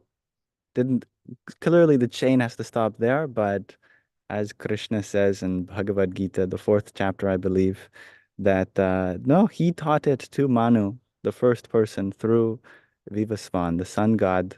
So there's still a disciplic succession, although it gets even more abstract if you go back in time. But the purpose is to initiate yourself into, well, not self-initiate, but be initiated into a lineage that stretches back to the source so you can be connected with that one. But practically speaking, I'd say, look within yourself and ask, are you benefiting spiritually before the person, or do you find yourself engaging in more and more selfish behavior? I mean, that's a clear indication that whatever they're doing, it's not working for spiritual benefit. But on the contrary, if you notice that you are becoming just genuinely a more selfless person, and that your sense of limited self is being diminished over the love you have for the divine within everyone and everything, then that's a good sign that you are with someone that can benefit you. Whether you want to call that a guru, that's a technical term, I don't know. Thank you. Edwin ji? Hmm. I mean, based off of, I guess I could reflect this back and say necessary for what? Sanatana Dharma? Yes. There are definitely parts of Sanatana Dharma that require a guru explicitly, like Kundalini yoga or tantric practices. Some of the more advanced practices, you will always need a guru who knows how to guide you through those practices. And I find it very much, I have seen that there are many people who go, well, I don't need a guru. And I'm like, okay, but it's highly improbable you will reach your goals. It makes it that much harder without a guru. A guru, for example, if you want to go from US to India, and I just told you, walk. Well, you could get there. You'd walk, you swim, it would take forever, but you'd eventually get there. But if you had a plane, which symbolizing the guru, right? You would be there in no time with no struggle. Well, not to say no struggle, but it would be significantly easier to get to your destination with a guru because he can show you what you cannot see from a higher perspective. There are many things that a guru will tell you to do that will not make sense to you in that moment. And you may be like, no, I don't understand. Why do I need to do this? You may be totally against it. You do it, later down the road, you figure out and you understand why you needed to do that. But the guru knew that all along. And so a guru is able to see it from that higher super consciousness perspective. I would also say that it is there's a cop out of a laziness and fear that keep a lot of people from seeking a guru. These are definitely patterns that have come from the media, that have come from Hollywood and Bollywood on portraying gurus as something bad. And there's a lot of fear of, oh, am I going to pick the right guru? Well, as for the right guru, I can just kind of point to the Shastras, right? Whether it's the Mimamsa Shastra, not Shastra, the Mimamsa, I'm obviously butchering it, but Mimamsa Sutras and Jnana Sutras, as well as the Vedanta Sutras and the Brahma Sutras talking about the 5 Pramanas. So if you're going to base a guru off of anything, basing it off the 5 Pramanas and what they say and what they do, that is the most true way of finding a more authentic guru and one that aligns with what you're trying to seek. And yeah, I'll just put it that way. Thank you. Thank you. Thank you, Edwin. I think a guru is necessary, definitely very helpful. And, how can you recognize one? And that's an important one, especially in today's landscape where, there's a guru on every corner of YouTube and or any other social media channel. But in the Guru Gita, it talks of, I think, 9 gurus, or 7 or 9 gurus, and the last one is the Param Guru, and the Param Guru is the highest one. Why is it the highest? Because it reveals Brahman to you directly, and it's only interested in the highest. It's not interested in anything else, even to the point of rituals or any of those things. It will not put that as the highest thing. It will say the knowledge of Brahman or the knowledge of God, Brahm Gyan, that's the highest thing. So that's one way we can recognize a Param Guru. Obviously, Lord Shiva gives a number of other gurus that can help you. So, for example, with rituals, there's a guru that can help you that is specializing in that. But for liberation, that's the type of guru we want, who can give us Brahm Gyan. A few ways to know is that check if they've gone beyond desires, themselves. They're still not chasing desires of some sort. That they know the scriptures. It doesn't matter if you can quote them, but at least you should know the essence. Do they know the essence of the scriptures? And they just embody the teaching. So, if they say something, their actions shouldn't contradict what they're talking about. And these things you can see, really clearly. We are trained to have that discernment. So yeah, for me, those are the few notes that I made when it came to recognizing the highest guru. Not saying that the other gurus aren't necessary, but yeah. Edwin, I did see your hand up. Yes, I would also slightly disagree on certain aspects of that when it comes to, if they're maybe you did not mean it this way, but when you said that if they're doing something versus what they're saying, right? And I would say that if and there are many examples of this where a guru will and I know there's a story, and of course I'm not going to have it off the top of my head, but to generalize the story is the monk or the guru had his disciples and they were traveling through an area sparse of water, and they came to a village. They asked for water. The guru drank. They said, "We don't have water. We only have alcohol." And the gurus are like, "Okay." And the disciples, shocked, were like, "All right, let's do it too." And they went on, and the guru was steady, didn't affect him, kept going, but his disciples were all over the road,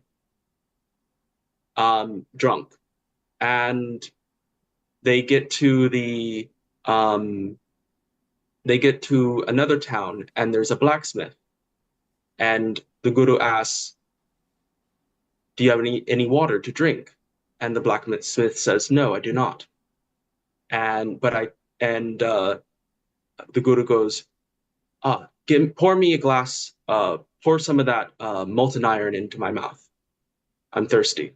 And so both the blacksmith being shocked and the disciples, he goes, drinks the molten iron, and he turns to his disciples, go, "You want some? Do as I don't do." And he, of course, I'm not saying this right, but he progresses to say, "Don't do as I do as I say."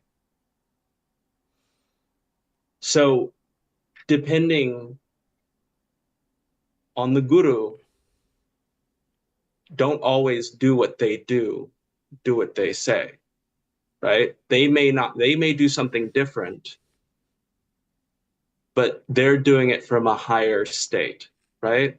You are not at that place yet. They are guiding you to a space where you could eventually get to that if you take, if you take kava, or you do, you go through the spiritual practices to that level of whether it's liberation or moksha, and you get to that space. But doing kind of like, for example, taking people like, well, look at the scriptures, they did this and there, or Krishna did this, or Arjuna did this, or Shiva did this, and I go, are you a deva? Are you going to swallow a thing of poison and keep it in your throat? No. Don't do as they do. Do as they say. So there are many examples where people will want to take that and be like, well, because the guru's doing it, I can do it. But if the guru's not telling you to do it, then don't do it. There's a reason why the guru is doing it and you're not doing it.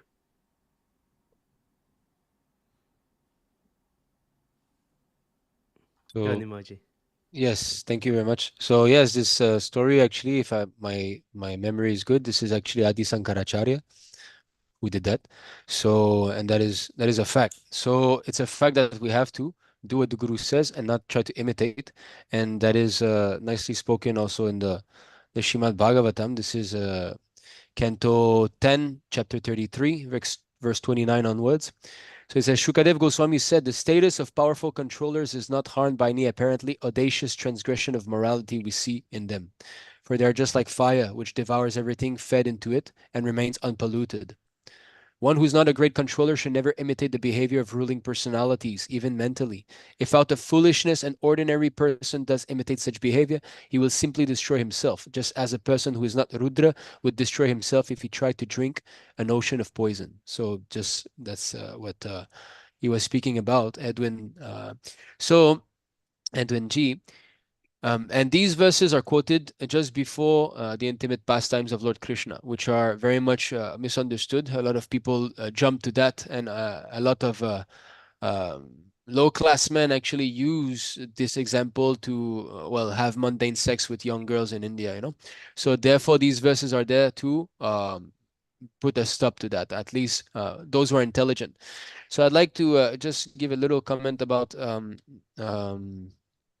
Prabhu, you were saying, Rahul Prabhu, that a guru might know scriptures but not always quote them. So I had shown that verse from the Bhagavatam 11 canto that actually he should be well versed in the scriptures. That means he should be able to quote, because if he knows, then he can speak.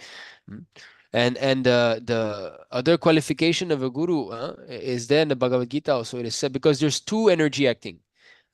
There is the divine energy or spiritual energy, and there's material energy. So just like Lyam ji was speaking about, you have to feel that you're going towards the divine energy, not the dark. Well, we have to know what that feels like. We have to know what it is, and who are these people. And he quoted then about Guru who gave knowledge to the original Guru. Well, that was also Arjuna's doubt. He was saying, well, you spoke to the sun god, Krishna, but you're born recently, at least according to my calculation. So the personality of Godhead says, I instructed this imperishable science of yoga to the sun god, Vivashvan, and Vivashvan instructed it to Manu, the father of mankind. And Manu in turn instructed it to Ikshvaku. So Krishna says he gave it, but then Arjuna's doubt is there. He's like, wait a second, you say you instructed to Vivashvan. So this is chapter 4, by the way, 4.2. So then this is the verse we've quoted. The science was received by the chain of disciplic succession. Then the Lord says, that very ancient science of the relationship with the Supreme is today told by me to you because you are my devotee as well as my friend. So this is important. In order to understand that, we have to be a devotee. We have to be a devotee of Krishna. And there's a verse in the 18th chapter. He said, those who are envious of me cannot understand that, and can therefore understand the transcendental mystery of this science. Rahasyam, the Sanskrit word, rahasya means it's a mystery. It's not easy to understand the goal of the Vedas. It's not for everyone. Arjuna then says, the sun god Vivashvan is senior by birth to you. How am I to understand that in the beginning you instructed this science to him? Then he says, Shri Bhagavan Uvacha. He doesn't say Shri Krishna Uvacha. When Vyasadeva writes about Arjuna, he says Arjuna Uvacha. But when Krishna speaks, he uses the word Bhagavan. Why? Because there's a distinction between Arjuna and Krishna. Bahune me vyat. I'll just read the translation.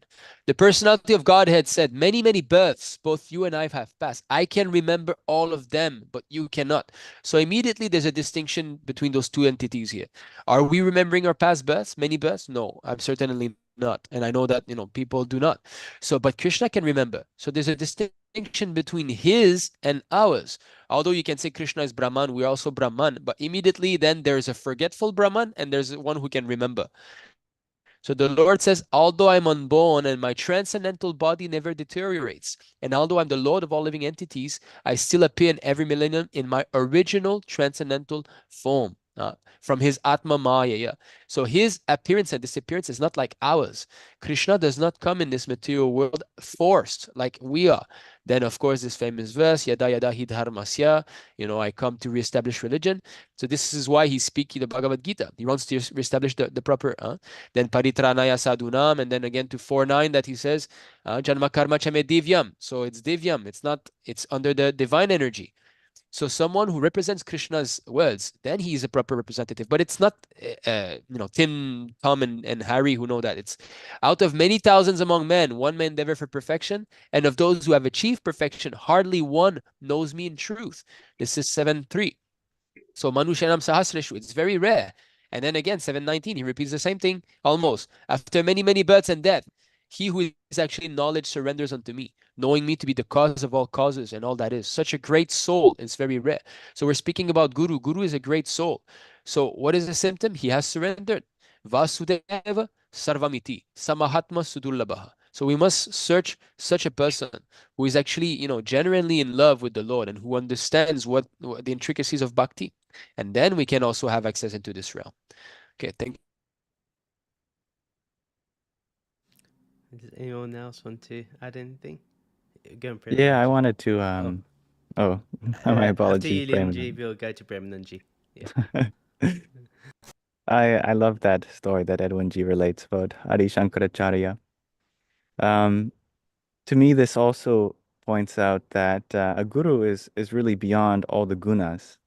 That us, as long as we are identified with the material world, then we will be controlled, moved by Rajogun, Tamogun, Sattvagun. And a guru does not necessarily have to minimize these things in their life because they are beyond the gunas. They could be surrounded by tamagun, but still be liberated from their effects. Whereas the disciples are actively trying to minimize the effects of tamas and rajas so that they can use the compelling force of sattva for spiritual purification. But a guru does not have to do this anymore. They do not have to they no longer have to try to minimize these lower gunas. I think also Shivaji, I mean, he is quite literally the personification of tamas, but still he is revered as Brahman and Parabrahman within the Shaivite traditions.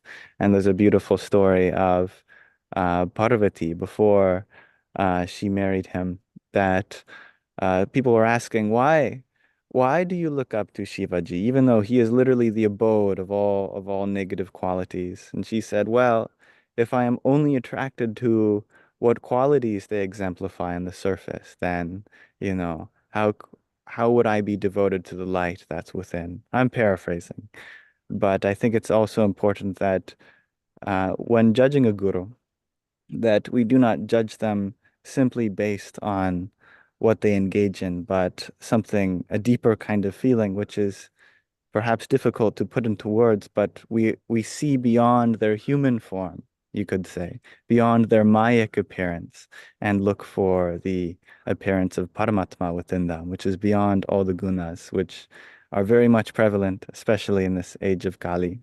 I remember also a Himalayan yogi or yogini. She said that in Maya, your guru could be an alcoholic, but you'd never know the divinity that's within them, the peace.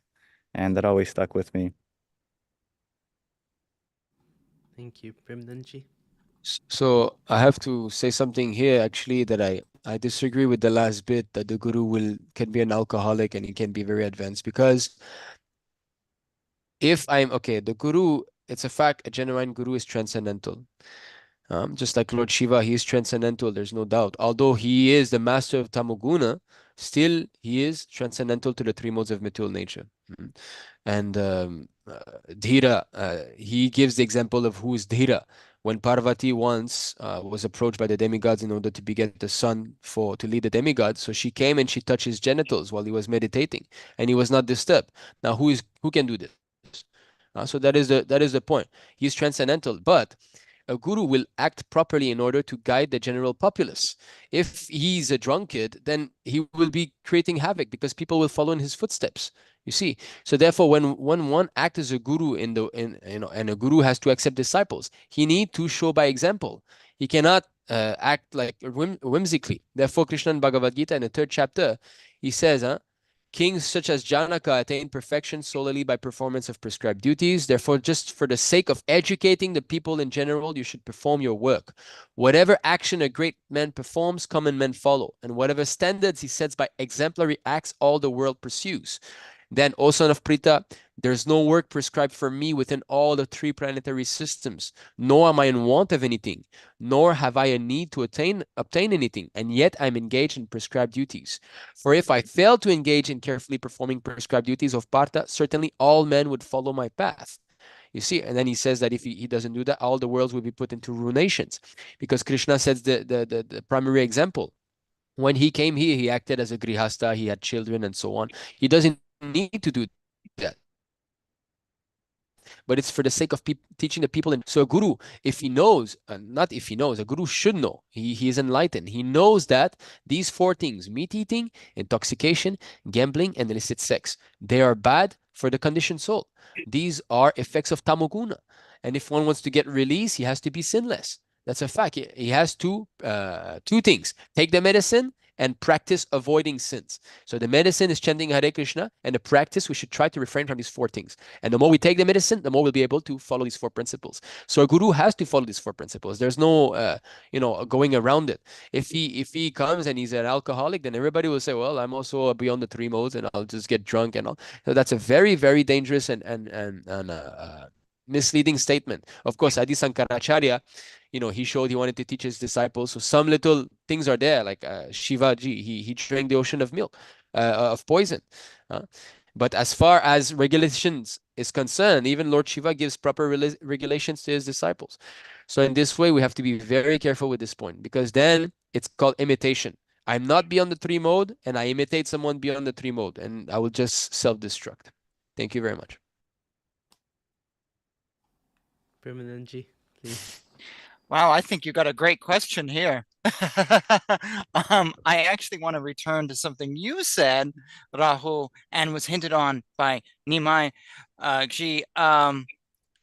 You had said that a guru should know the scriptures. They don't have to quote them, but they should be familiar with them or know them. And that's something I say all the time. And that's like a big red flag for me. And I just had 2 thoughts I wanted to comment in response to that. So I told you before we started this that I worked in a law firm, and I work in the estate planning department of a law firm. And I work with 2 lawyers, and that's all we do is estate stuff and probate stuff in my little department. Would you come to me if you got in a drunk driving accident? Absolutely not, because we're not the person who knows the drunk driving regulations. Would you come to my lawyers if you wanted to sue your employer? No, because we'd be the last people to know what to do. And that's how we approach life. If I'm sick and my arm needs something, I don't go to my eye doctor, So why do we go to a guru who, let's say they're a Sanatana Dharma guru, but yet they don't know the scriptures? To me, that doesn't necessarily make sense. Or a guru who doesn't advocate reading the scriptures or knows nothing about them or doesn't care about them even. And I have seen gurus, they don't care, or seemingly don't care, probably because if you read the scriptures, you'd realize they were questionable gurus. But I just find it very uncomfortable to see these teachers saying, well, I'm part of this tradition, but yet don't touch the books that make the tradition. And I don't know anything about the books. Well, like I said, would you go to my estate planning lawyer to get your car accident taken care of? No, you wouldn't do anything like that. But yet we do this in these religious circles. And to me, that's just like a big pet peeve. I rant against that a lot. It's sort of a pet peeve of looking out for gurus who don't know the tradition they're supposed to be a part of, But, and this is my second comment, but there's a catch-22 to this. And I think of Ramakrishna Paramahansa, Vivekananda's guru. I practiced for about a year in a temple in New York City, the first actual temple in New York City with that. And Ramakrishna was illiterate. He didn't read the scriptures. He knew of them, though. So I think it's really important that, yes, the guru knows the scriptures, as you say, but they don't have to quote them. They don't have to read every single one. They don't have to be completely 100% well-versed. I know my guru, Sri Dharma Acharya, talks about how he's read everything, and he probably has, but that's a minority. But I think someone like Ramakrishna is also, he's a minority too. I think for the most part, we have to look for gurus who actually know their stuff. And along with what Nimāi Prabhu just said, which is really good, they also walk their talk. So I just wanted to make note of what you said, Rahul. I think that was really good. And so that's it. Great question. Thank you. And I just wanted to add that story about Adi Shankaraji I think it's also only said by one person. I've read 2 or 3 biographies of Adi Shankarji, and that story is not mentioned at all. So, we always have to be very careful where we get our sources from, especially the stories of saints and their lives, because they should be, especially of that time, because history is not written in the same way as it's done in the West as it's done in the East. It's very different. So yeah, we just have to be a bit mindful of that. I've never come across that story before. I do want to kind of touch on what Lyam and Premanand said about Lord Shiva. I know they're just using that as touch points to explain, as well as Nimāi was also saying as well. But I would say that this is a misnomer, mainly because it is something that is used from a place of or lack of knowledge of Lord Shiva, is pertaining him as being solely a deva of destruction. You have Sadashiva, which is the 5 faces of Sadashiva, right? And one of them is creation. Of course, one of them is, destruction, and another is maintaining, and another is like pulling out of delusion, and another one is liberation, right?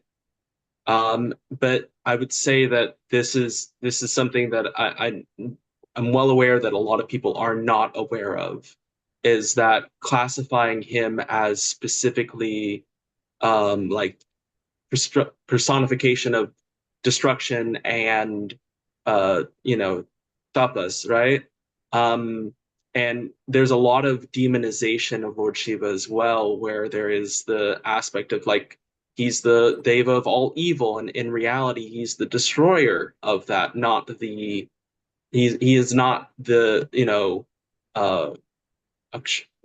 aksharas. He's not the he's not a demon lord or something, and that's where I think there's a lot of misrepresentation of Lord Shiva and the association of destruction with evil, or the association with him being just about destruction, because there is Padma Shiva, which in the Shaivite tradition, which is, being the ultimate, just like in, Vaishnavite, you'd have Vishnu being the ultimate, or etc., right?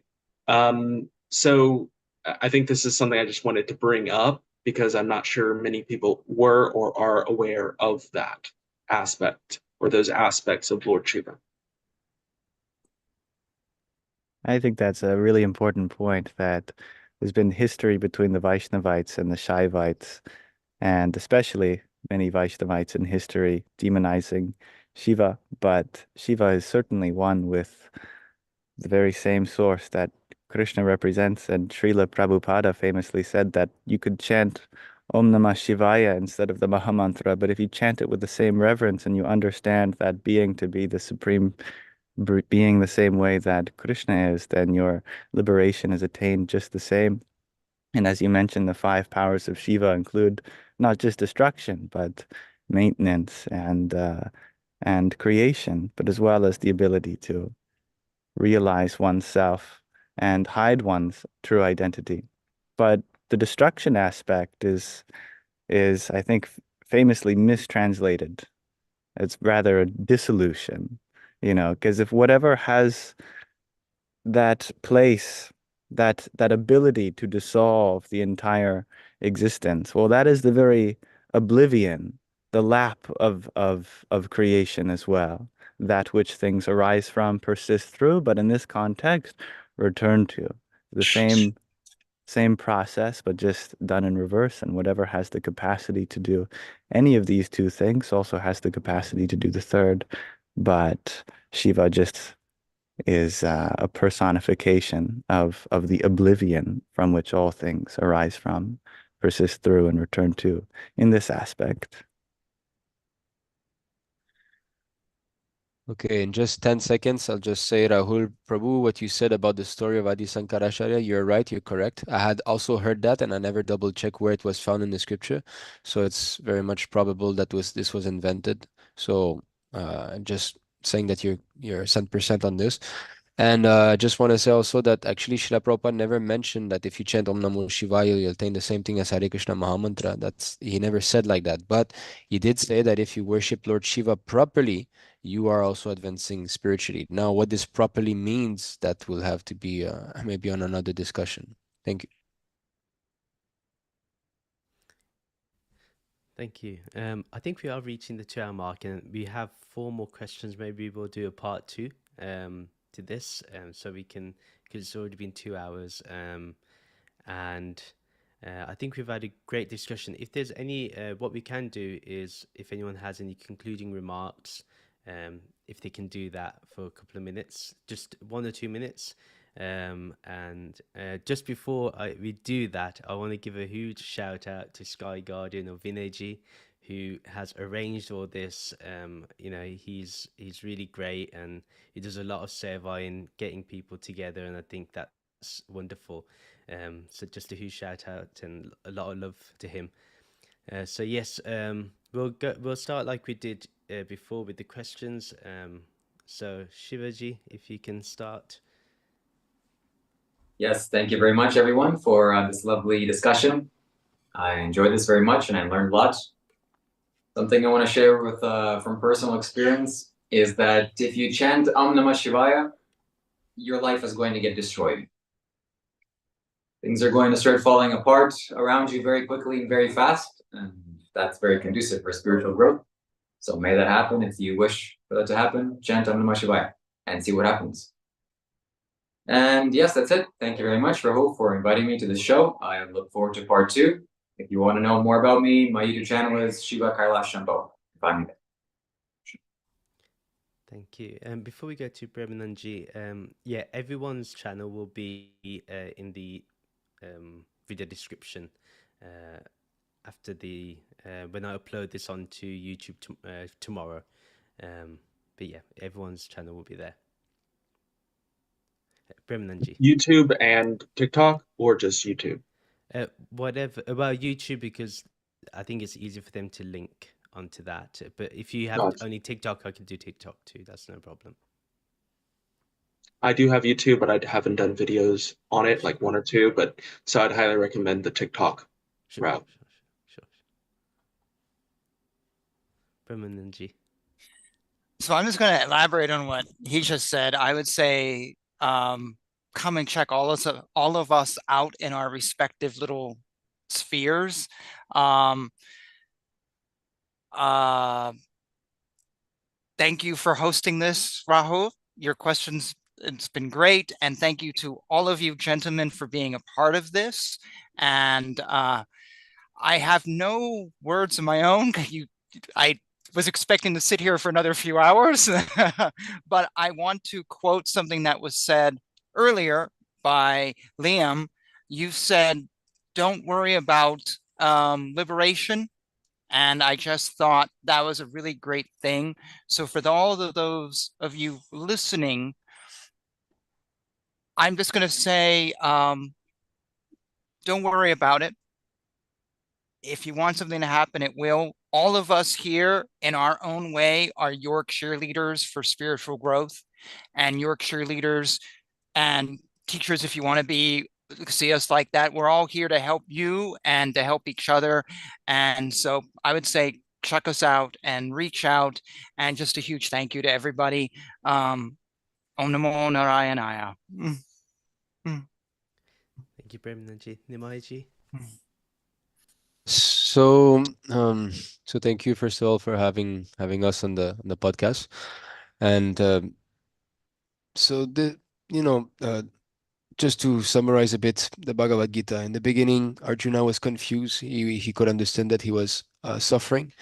And then he surrendered to Krishna. And 2:7, he said, okay, I'm confused. I don't know what's my duty. Please instruct me. Then Krishna spoke of different path, karma yoga, jnana yoga, in this way. And he said that this material world is a place of misery. 8:16. Abrahma bhuvanal loka punaravartino juna mamu pete tu konteya punar janma navidyate. That this place, from the highest planet down to the lowest, all are places of misery. Why? Because repetition of birth and death takes place. So I think that one who's intelligent will want to get free from this cycle of birth and death, because we can see there's suffering all around us. And even if I'm not suffering that much, well, you're not going to be able to keep your position anyway. Old age is going to kick in, and then death's going to come. And what's going to happen? 8:6 Bhagavad Gita. Yam yam vapi smaran bhavam tam tam ate karevaram. Tam tam evaiti kuntaya sadatat bhava bhavita. We have to take a body according to the state of our mind. Rajaguna, Tamaguna, who knows? We can become animal. So that is dangerous. And therefore, the Lord at the very end of Bhagavad Gita, 1866, he gives his final instruction. He says, Sarva dharman parityajya mamekam sharanam vraja. So there are so many different types of dharman in Vedic literature, karma yoga, jnana yoga, karma kanda, all of these things. But he says, Sarva dharman parityaja, just give up all of this. Mamekam sharanam vraja, just surrender to me. This line here, you will never find anyone else who has spoken that. It is not there in the Shastra. This demigod or that or this deity, nobody has said. Krishna says, Ma mekam sharanam vraja. Ahan vam sarva papebhyo. I will take away all your sins. Moksha ishami ma shuchaha. Do not worry. So abandon all varieties of religion and just surrender unto me. I shall deliver you from all sinful reactions. Do not fear. So if I want to be a genuine representative of my spiritual master, His Divine Grace Sri Bhaktivedanta Swami Prabhupada, I have to speak on the authority of what Bhagavad Gita is. So I was just a peon, I was just a messenger, and I hope that those who are intelligent will take the message. Thank you very much for having me. Hare Krishna. Thank you, Lyam ji. Oh, I'm so thankful to be here. So grateful to be among so many wonderful guests. And my salutations goes out to Vinay ji, who organized this for all of us. And I also wanted to take accountability for that comment by the yogini, Himalayan yogini, about your guru could be an alcoholic. I think Nimāi is very right. It's a dangerous thing to say. So I would like to clarify that. I think the most important aspect of that is that we let go of fault finding. That if we go about fault finding, then we'll never attain satsang. That's literally the definition of kusang, associating with the faults of others. But satsang mean we look primarily for their virtues, and we can learn from that. And if we look for the virtues in everyone, then that is something that allows us to learn from everyone. And Vinay ji's guru, Swami Tadatmananda ji, said that on the point of having such a qualified guru, you know, you don't have to know the scriptures, but that only makes you a mystic. To be a guru and not just a mystic, you also have to know the scriptures. And I think that's an important point. But yes, I'm very honored to be here. Om Brahm Bhairavaya Namo Namaha. Jai Swami Narayan and Hare Krishna.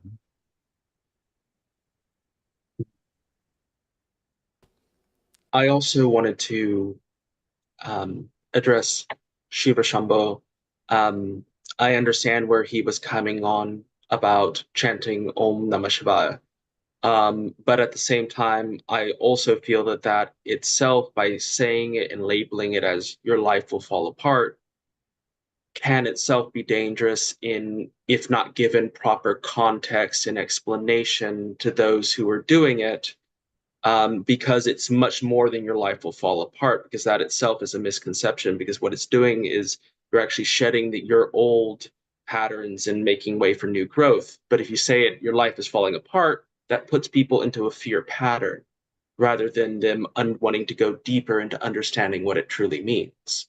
So, and of course, you've got the connection with Lord Shiva when you're chanting it, and the boons, and and that you get both physically, emotionally, and spiritually from that connection when chanting it as well. And I could go on, but I just wanted to address that really quickly. And then I'm also very honored to be here. As an initiated Shaiva, I very blessed to be able to be here with others of different sampradayas representing and honoring Sanatana Dharma in giving, enriching, and doing seva and providing jnana for everybody watching, everybody here, and everybody watching, and allowing us having this discourse to bring a level of deepening and deeper cognitions to those who are seeking within Sanatana Dharma and outside of it. And so again, Om Namah Shivaya, Om Ham Hawum Paramashivaya Namaha. You know, Namaste, everybody. Namaste and Nityananda. Hare Krishna. Thank you, Edwin G. Thank you, everybody, for coming on here, sharing your words of wisdom. It was very insightful. I learned a lot, and the main thing that I gathered from here was, although we may have differing opinions somewhat, but in the end, we are all talking about achieving the same thing, which is about liberation or freedom or happiness, whatever, or peace. And what I've learned mainly here is the importance of respecting other people's lineages, especially in traditions. In today's day and age, people love to divide and be divisive and be like, my way is the better way. Although I believe, whichever talks about the truth, that path will always glorify itself. It doesn't need anyone to speak for it. It speaks for itself. And so I pray that everyone that's listened today, has gained something from each one of the guests, and do join us again. Thank you for attending. I will put everyone's YouTube channel or TikTok channel or whatever you feel on the video description, and look out for part 2. And just want to say thank you and namaste to everybody. So yes, thank you very much. Just little last point is that, of course, it's true that we have to respect other people and all. That's a fact, but discrimination has to be there. Otherwise, what is the point of the scriptures? The scriptures are there just to help us discriminate properly. So discrimination is not always bad. Lyam ji said we should not find fault. That's true if there's no purpose, but finding fault with purpose, that is good. Just like when the COVID happened, whatever that COVID was anyway, if someone was infected, then I say, okay, that person is infected, I should not go close. So that's discrimination. That's saying this person is now sick. But it's not saying that I hate this person. It's just to protect myself, right? So therefore, in the Bhagavad Gita, Krishna says, 16:24, he says, one should therefore understand what is duty and what is not duty by the regulations of the scriptures. Knowing such rules and regulations, one should act so that he may gradually be elevated. So discrimination is there. It has to be there because intelligent means knowing what is good, what is bad. So as long as it's done in a respectful manner, and as long as it's done under the guidance of bona fide spiritual masters and authority. So thank you very much. Agreed. Vivek is very necessary. In fact, I'll end with this, that there's in Punjabi, it's been satsang vivek na hoy. Without the company of the saints and sages, there is no discernment. And I'll include the scriptures in that as well. And that, yes, because how to know who is a saint, you have to go through Shastra. Yes. So Shastra is the basis. You see, you were asking like, who is Guru? Then therefore we've shown some verses. Now anybody can see those verses. He doesn't have to have a Guru.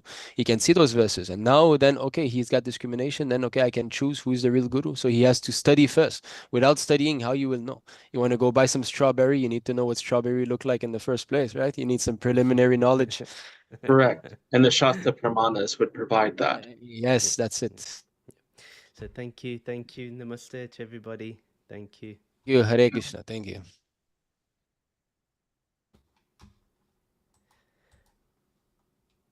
Right. Thank you. Thank you everyone for